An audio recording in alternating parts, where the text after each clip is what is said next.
gobyerno nos quer avisar, anunciar, informar turnos cliente não que nós lá será gobyerno trempang, nós será setor de 5. Essa que não tá passa tur viaja, pero sim segundo a temporada de fim de ano está acercando, nós está hallando o request para evento não privado.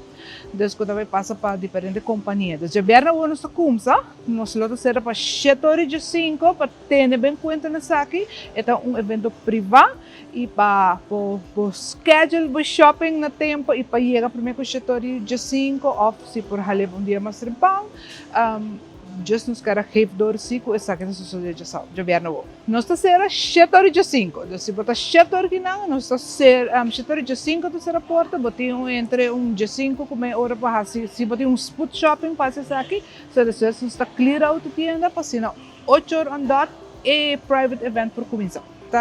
Trabalha assim aqui, desde a companhia está acercando-nos, está acercando a minha pessoa, na luta deseja shopping night diferente, festa diferente para entrar dona. Então, nós está acercando-nos, nós compra gift card para o empregado, nós está regalando gift card e assim nós está chegando a acordo para shopping night para, especialmente, nós está será para o cliente, então, para a companhia que tudo está dona. Ora que nós acercamos, desde hora nós estamos em negociação, nós estamos vendo que o tour passa a noite aqui. Nós recordamos, avisamos, informar o cliente que o governo super do centro na chave para ser setor de 5 para evento privado.